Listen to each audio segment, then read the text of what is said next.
I don't have time to reshoot this. I mean, I say this, but like I kind of don't mean it. We are solving some mysteries. We're solving some mysteries. Just a couple of dog years, like no big. Everybody is just up to deliciously fun, no good. Like Bad Angel talking to Buffy, and you fall for it every time. Joe, I love you. Doesn't bother me in the least, but I'm also not 14, so. Hi everybody, it's Audrey, and welcome back to Chapter and Converse, and welcome to the second time of me filming this introduction, because man, did I bumble it the first time around, so it's gonna be a bumbly day. I am super excited to talk about some books that I have read recently. This will get me all caught up in my recent reads videos. I have definitely had a reading slowdown. Not mad about it. Have some great books to talk about today, and that's what we're gonna do. So we're just gonna jump right in. I've already done this once. Not the entire video, just the opening. Anyway, first up is the new Riley Sager book. This is Middle of the Night. I had the outstanding good fortune of getting the Libro FM audio arc of this before the book came out. And yes, I devoured it, and yes, I was so excited. It was read by Santino Fontana, who narrates the You books by Carolyn Kempness. So he is the voice of Joe Goldberg. And at first I was a little bit worried because I was like, am I gonna be able to like get lost in character and forget that I'm listening to Joe? And because Santino Fontana is absolutely amazing, I totally believed he was Ethan. But there were, no joke, like one or two just like lines that he said that had like a Joe inflection to it. And I was like, Joe, I love you. But just had such a good time with it. This is like the silliest conversation ever. Okay. If you guys have been here for even a minute, you know I am a die-hard Riley Sager fan. And his new releases are definitely the highlight of my summers. I was really excited about this book because when he was talking about The Only One Left, last year's release, and he was on like the podcast circuit, and people were like, what are you working on next? He talked about how for the first time ever, he was doing a male POV. And I was so intrigued. So Home Before Dark had the book within a book, and the book within the book was written by a man, but it still like isn't the same as having that full male POV. So I was so super curious about what this book was gonna be, and I really enjoyed it. So in my last recent reads video, I talked about reading One Perfect Couple by Ruth Ware, and that it felt both like a departure for her, but felt 100% like a Ruth Ware book. That's the exact same feeling I had about this one, where I was both like keenly aware that I'm reading a Riley Sager book because it felt like a Riley Sager book.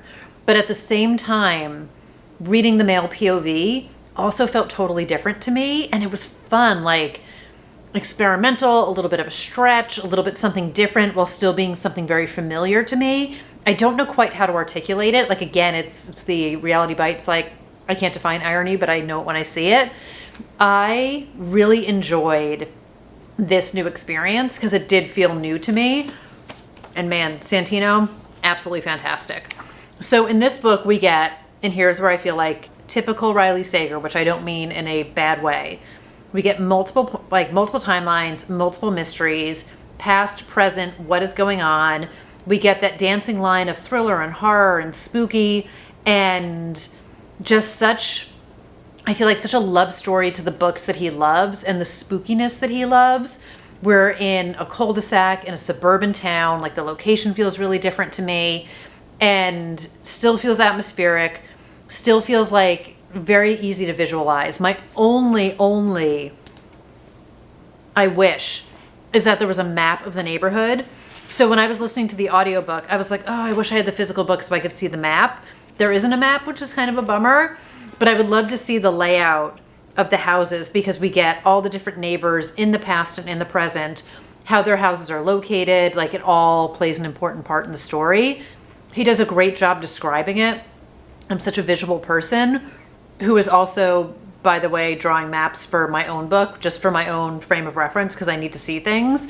But we are in, like I said, 2 timelines. So it says the worst thing that ever happened on Hemlock Circle occurred in Ethan Marsh's backyard. 30 years ago, when Ethan was 10 years old, him and his best friend Billy were camping in the backyard of his house, quiet, like I said, New Jersey suburb. And the next morning when Ethan wakes up, Billy is gone. And he is never found. And nobody knows what happened to him.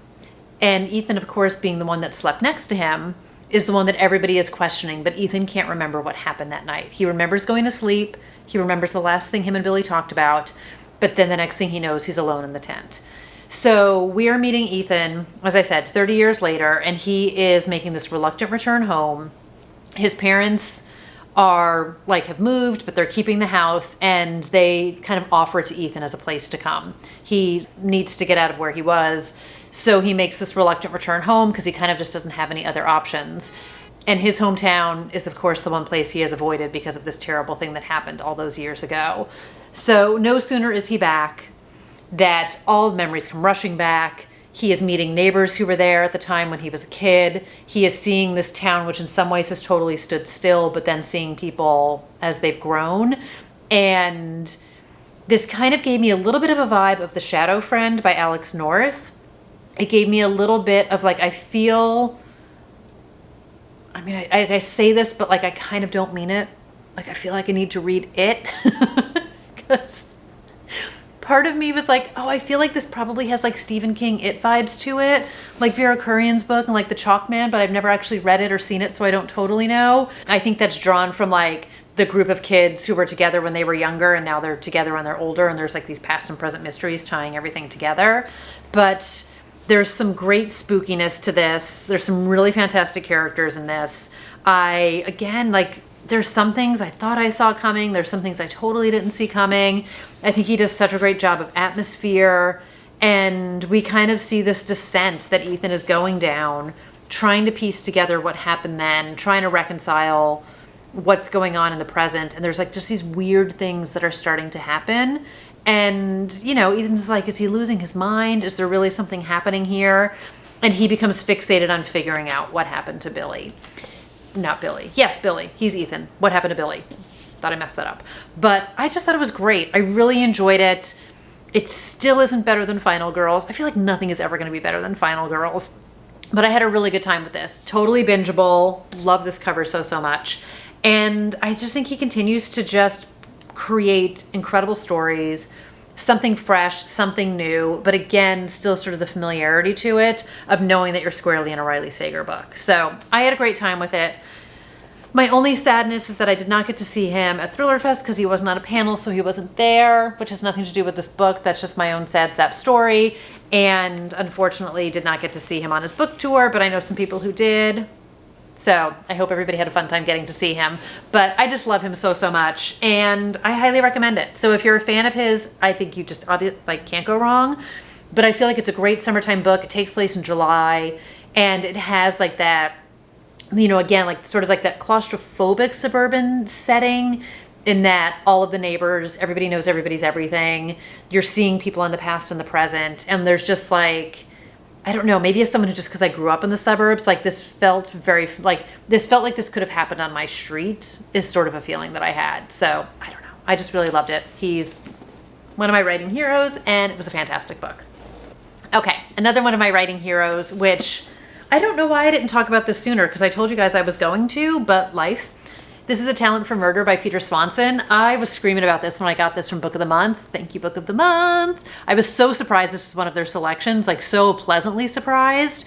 And I was so happy to get this one. So I started this like right before I went to Thriller Fest, and my reading definitely slowed down leading up to Thriller Fest while I was there. I don't even know if I read like 3 chapters in my hotel room and then kind of like plowed through it when I got home. So this is, I don't know if it's like the 3rd in a series necessarily. There are characters who appear in The Kind Worth Killing, all-time favorite book, like top 10 all-time favorite books. Don't make me pick one because I can't. Kind Worth Killing, Kind Worth Saving. And while this doesn't have anything to do with that per se, I do think there's an elevation to the characters if you have read the previous books, but you could also jump into this one independently because the story isn't connected in the sense of like there's no cliffhanger that needed to be resolved type of a situation. I hope that helps. So very excited for this one. And we have a newlywed librarian who begins to suspect that the man she married is a murderer.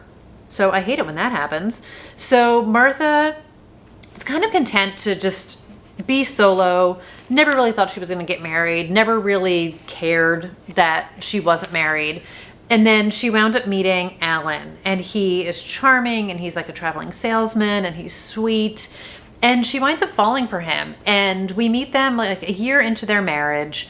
They live in New Hampshire, and Alan is off on one of his sales trips. So he comes home, and she's unpacking his bag to do his laundry, and she sees a mysterious blood stain on the back of his shirt. And she's starting to wonder what goes on when Alan goes on these trips. And she starts to look into the cities he goes to, and she starts to find a disturbing pattern of murders that have happened when he's been out of town. So kind of a bit desperate, she winds up calling her friend from grad school who has helped her in the past with a bit of a problem, and she is looking for some help of what to do with her husband. This book also definitely took a turn I wasn't expecting in all of the best ways. Like I feel like I fall for it every time. What is that? That is Angel. Like Bad Angel talking to Buffy, and you fall for it every time. That I'm like, why do I assume that I'm gonna be able to figure out a Peter Swanson book? Why do I think I know who done it and all of that stuff, when of course Peter Swanson is gonna twist me and turn me and throw me in so many different directions in the way that I love to be tossed in all different directions. And I loved it. Like I felt like, girl, you should have known better. You've read almost all of his books. You know he is going to throw you around like the cat toy. And he did, and I had a great time with it. Toss me around anytime, Peter. Toss me around anytime. I love his dark and messed upness. I love a New England setting. We are in the world of these people. Everybody is sus. Everybody is just up to deliciously fun, no good. And I thought it was fantastic. I loved where the book went. There's so much that happens in this kind of compact book, and I really enjoy being in these characters' lives. I also love this book cover tremendously. I was just looking at another book by Claire Douglas. I talked about it in my July Most Anticipated. I'm going to put it here because I can't think of the name of it. That has like a similar like book cutout look to it. I love a book about a writer. This is not a book about a writer, that one is, but I love books that have to do with murder, with writing. This has nothing to do with writing. I just really enjoy it so much. So I would highly recommend it. Like I said, whether or not you are a fan or whether or not you have read the other books, Kind Worth Killing, Kind Worth Saving, I do think you can dive into this one independently. If you have not yet read a Peter Swanson book, this is as good a place to start as any, in my opinion. And it was one of my most anticipated books of the year. It did not disappoint me. I had a great time with it. I love him. I will read anything that he writes. And I just very much enjoy being inside his world. I'm happy to be here. I am happy to be here. So for what it's worth, my humble opinion is check it out. Check it out, check it out, check it out. The next book I have is a YA thriller, and it is called The One That Got Away with Murder by Trish Lundy. So this one, I talked about it, I want to say it came out maybe like in April or May. It was on my most anticipated. I had a definite curiosity about it. And this was a book that I think if you're into a YA mystery thriller, go for it. Like definitely entertaining, super quick read. I listened to the audiobook of it. This was read by Helen and Joshua Quinn. And it was just like a quick, messed up read. I will say, if you are thinking about giving this book to a teen in your world, it's definitely racier than some of the YA books. Like it's not like an Inheritance Game kind of a series. It opens with a teenage hookup scene, which I was like, oh, here we go. It's kind of like that first scene in Nancy Drew, the TV show, where I was like, we're going all in. Not a prude, just wasn't expecting it. So it's definitely a sex and drinking and cursing, partying kind of a situation, which teen be teens. But if you are curious about gifting it or recommending it to a teenager, just wanted to make it people aware of that. Doesn't bother me in the least, but I'm also not 14, so do with that what you will. But this is Be Careful Who You Fall For. So the pitch is that Robbie and Trevor Cressmont have a body count of the killer kind. Handsome and privileged, the Cressmont brothers have enough wealth to ensure they'll never be found guilty of any wrongdoings, even if all of Happy Valley believes they're behind the deaths of their ex-girlfriends. So Robbie's ex died mysteriously while visiting their lake house. And then Trevor's ex died a year later of a suspicious overdose. I was all in on this. We have the new girl in town. She winds up kind of getting involved with one of the brothers, and people are sort of like, hey, red flag, we think they're murderers, so maybe you don't want to go there. But, you know, she's got her reasons and she wants to find out what's the truth and what's really going on. And, you know, can she find it out before it's too late? So I was all in it for like rich teens behaving badly. In my head, this was Gossip Girl Central. Like, I'm picturing like Nate Archibald having like another hot brother and like the two of them getting into like a whole much mess, or like Nate and Chuck like getting into a mess, or like the Winklevoss twins in Social Network, like that kind of like rich, privileged, like over the top kind of like dudes. They were not that at all. So this was set in suburban Pennsylvania. No shade, I'm from the suburbs. I was thinking this was going to be an urban setting of like the super rich and privileged. So I do feel like there was a disconnect between my expectation and the reality of this. And that didn't diminish my experience with it, but it just sort of changed it. Or even the super hot Hawthorne brothers from the Inheritance games, like if two of them get into all sorts of messes anyway, they're like, were accused of murdering their girlfriends. So I do feel like there was a disconnect in what I thought it was going to be and what it was, but it was entertaining. It was a quick read, like I said. And Lauren is our main character who is kind of exploring, investigating, trying to figure out what's going on. She moved to the new town with her mom. It's just the two of them. So we've got like some mother-daughter dynamics going on. She is trying to join the soccer team. I want to say she's a junior or a senior, but transferring into school, trying to make friends, trying not to rub people the wrong way. So you get like some friendship conflict going on there. And then, you know, maybe just these two dudes who are murderers in town. So, you know, be safe, right? It was a good time. It's pitched just for fans of Karen McManus and Holly Jackson. I don't know. I haven't read a Karen McManus book in a long time, but I could see how it would be in the wheelhouse of them. A quick, bingey YA thriller. I would definitely give this one a go. The next book I want to talk about is my re-entry into the Patricia Cornwell series, into K. Scarpetta. I'm like, what's the word? This is Trace, and I was going to do the count before. Let me do it now of what book this is in the series. Okay, this is Lucky 13. I have not read a Patricia Cornwell book in a minute. So I went through like a big binge, took a break, and I was just craving something. And I didn't know what it was. I feel like this was after I read Riley Sager. And I just wanted something familiar. Like I said, my reading has slowed down. I'm really trying to focus on my writing. I wasn't necessarily like in the mood for contemporary. Like I kind of didn't know what I wanted. And I was looking at my shelf and I was like, maybe I'll try one of these. So I did the audiobook, which was read by Kate Redding, I want to say. Let me double check.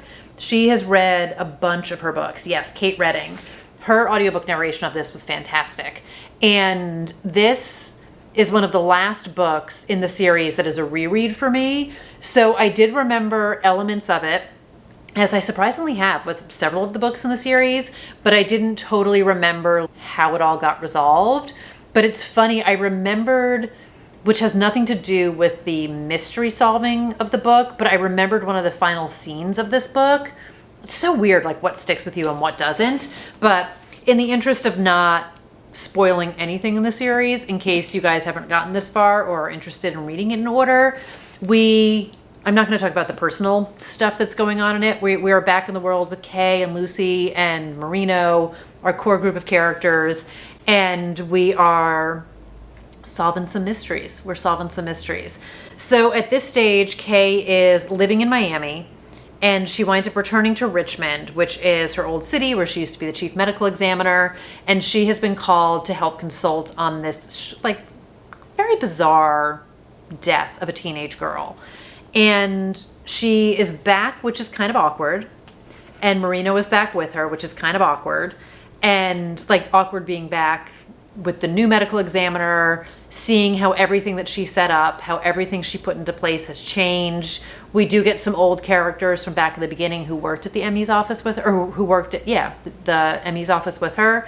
And it's just like, it was a fun weaving of like past and present in the book.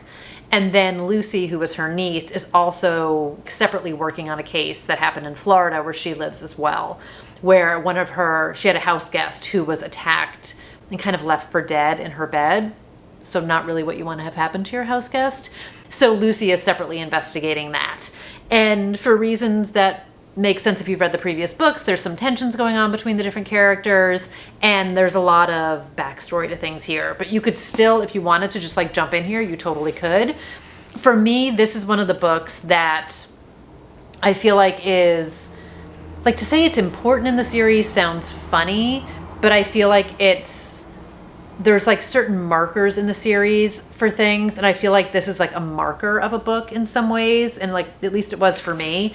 I really enjoyed it. I thought it was really well written. I really enjoyed the mysteries in this. Kay is such a fantastic character. Like, she's so strong. She's such a badass. She just stands up for people. She's so no nonsense. And Marino, who was a police officer in Virginia, like it starts when, I don't know if he was a detective when they first met. I think he was a detective when they first met and worked cases together. The evolution of their relationship. Marino has a knack for getting himself into trouble. He definitely gets himself into some trouble here.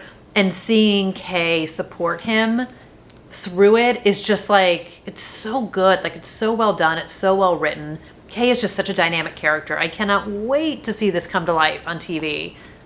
TV miniseries. I think they're doing like a multi-part series. I just can't wait. Like I said, I was listening to the audiobook of this, and one of the funniest, I'm not like haha funny, but I was listening to it and there was a line in the audiobook and I was like, ooh, good line. I need to go find that in the book and write it down and like put a tab in the book. So I read this back when it came out, and this came out in 2004. So it's been a minute. And I was flipping through and I'm trying to find it. So this was in the day where I would do like some like mini dog earring. I don't know if you can see that. You're probably seeing me instead. Just a couple of dog ears, like no big. And I found the page. Where is it? So I found the page that the line was on that I wanted to flag. And the line is, it's easy to underestimate people you don't like, which isn't necessarily like earth-shattering or anything like that. But when I opened the book, the page, the line is underlined. So I started to flip through it. I am not precious about some of my books, but this book is underlined. I used to be a big fan of just underlining things. And then there's even some lines which kind of look like I used a yellow crayon where they're underlined in yellow. I don't know if you can see any of this stuff. But it was so funny then to go through this and see what I underlined. And some of it was definitely just like a good one-liner. And some of it I can tell, because I'm very guilty of this. If I read an author who can describe someone's emotion or describe just something about a character, like from a writer's perspective. So even this, it was like, he hasn't shaved and his eyes are exhausted and wild. Where it just like evokes an image to me, I will happily underline that and be like, ooh, that's a good line. Ooh, that's a good way of describing somebody. So I really had a fun time going back and looking to see what I had underlined in this, but such a fun book. I mean, it's dark and messed up and super murdery and like not like fun in that way, but like my brand of fun. But I really enjoyed it. So I am planning to go into Predator, which is the next book in the series. I'm not going to read them like back to back to back, like I'm weaving other books in between, but I'm excited to just get into a little bit of a K groove. I liked being back in this world. I liked being back with these characters, and it was really, really good. It was, I mean, I know her books are fantastic. I know why I fell in love with them, and it just made me fall in love with her a little bit all over again. So loved it. Great reread. Perfect. And then the last book I want to talk about today, which was another book that absolutely just squarely was exactly what I needed. And I couldn't have predicted it when I started it, but man, did I need this book. And that is May Cobb's new book, The Hollywood Assistant. So you guys know I love her books. I have read her, like, this is number 4, but I have read her last 4 books each year as they come out. And I just love rich people behaving badly. She does dark and messed up. She does complicated women. She does messy people, people who make bad choices, and then maybe they make a few more. But she writes such fun, twisty mysteries, and there's always something in them that I relate to on a personal level. And it can just be something weird. Like in her last book, the main character was named after Olivia Newton-John's character in Xanadu. And in this book, there's just like this passing reference to bonfire parties in the woods after football games in high school, which was 1,000% my social life when I was in high school. Like we bundled up, we went into the woods, we walked like miles in the woods so we could drink keg beer and hang out and just like, I was like, oh my God, other people did that too. I just feel like I can relate to stuff. And it has nothing to do with the present day story in any stretch. But just like that one line, I was like absolutely transported back to my high school experience. And I understood how that character felt at that party. Like it all just made sense for me. But anyway, I love this book. So I read this in a couple quick sittings. The last 100+ pages, I sat down to eat lunch one day and I was like, I'm just going to read a couple chapters. And I did not... I mean, I got up to like refill my glass, but I did not stop until I finished this book. It was that kind of, didn't want to stop, needed to know what was going to happen next. Very much like the Ruth Ware book. It was like one more chapter, read until I was falling asleep. And I just had such a good time with it. I needed popcorn, fast-paced, page-turning, dark and messed up, rich people behaving badly, just peek behind the Hollywood curtain, all of it. I was coming off a rough case of life when I picked this book up, and it absolutely just served me perfectly. God, I love my Cobb. So in this book, we are following Cassidy. So she has just moved from Austin to LA. One of her oldest friends is already out in LA. She's a PA. No, I don't know if she's a PA. She works on film production. And she wound up getting her this gig to be a personal assistant to Nate Starling. Starling or Sterling? Sterling. Starling is a player on the Mets. Nate Sterling and his wife Marisol. And it's the too good to be true job. They pay her a good amount of money to pick up some groceries, maybe grab the dry cleaning, get the car washed. And she gets to hang out at the house. She gets to swim in the pool. She is reorganizing Marisol's closet. Marisol gives her cast-offs. I mean, it's like, if it is too good to be true, it probably is. But she very instantly is like welcomed into their world. She has dinner and drinks with them. And Nate winds up finding out that she's a writer, and he asks her to read some scripts that are sent to him. And she winds up doing what's called coverage, which is that she reads the scripts and basically writes a synopsis of them. And she's giving him her opinion on if she thinks it's like a good script, if he should read it, if he should pick it up. Everything is fantastic. This is my gateway into my dream job. I'm making good money. Everything is great. Life couldn't possibly be better. And then, you find out that life behind that Hollywood curtain is not quite what it seems. And she starts to be tempted by offers that she's getting, by starting to kind of give in to some things that normally she wouldn't say yes to. And she finds herself in some compromising situations. And it becomes very interesting of what is going on and who to trust and what is really happening in this house and what should she do next. So I really enjoyed it. I've never been to LA before, but I really felt complete atmosphere. I really felt like I was there. I could understand the lure of it, her being seduced by this life. And then I simultaneously wanted to have a whole bunch of Prosecco because they keep drinking it, and I wanted to drive around with the top down, and I wanted to lay out by the pool, all things that I cannot physically conceivably do. I felt like I was there, I was so transported there. I feel like there's not a word to explain how I was transported there. Anyway, you guys know what I mean. I was going to say transformative, but that's not the right word. Transported. But I love the characters that she creates and the complicated situations that they're put into. And again, messy and making bad choices. Life is full of bad choices. I have made a ton of them. It is fun to watch other people also mess up and make bad choices. And just, again, being seduced by the glamour and the glitz of that world. So I had such a great time. And there was definitely a claustrophobic feel to it at the same time, because so much of the book we are just with Nate and Cassidy and Marisol. And it feels very small, and it feels very close, and it feels very intimate. And you are there, and you are listening in, and you're in the house, and you're seeing and hearing what's going on. So I just loved it. if you're not reading Macabre, I highly recommend it. This reminded me the most of, I feel like, the Hunting Wives in that rich people behaving badly, but still very uniquely different. New situation. Normally we're in Texas in her book, so we're just in Hollywood the entire time. Love the setting. Another perfect summertime read. And I think if you're just looking for something, I said, like to binge that's fast and fun, you just can't go wrong with this book. So I highly recommend it. And thank you, Berkeley. I didn't even thank them. They sent me an early copy of this, which I'm super excited about. So by the time you're reading this, it's already out in the world. But I had a chance to read it early, which I absolutely loved being able to do. And I think you guys should pick it up. So definitely gets like the thumbs up from me. So that's going to do it for this round of what I've read lately. My battery light is flashing like a mad person, so I'm going to keep this super short. Let me know what you have read lately. Let me know what you have read lately. I don't have time to reshoot this. Let me know what you've read lately. I can't talk. Let me know how you guys are doing. Thank you so much for watching and for being here and for being a part of my channel and being a part of this community. I hope everyone is doing great, and I will see you guys in the next video real soon. Take care, everybody. Bye.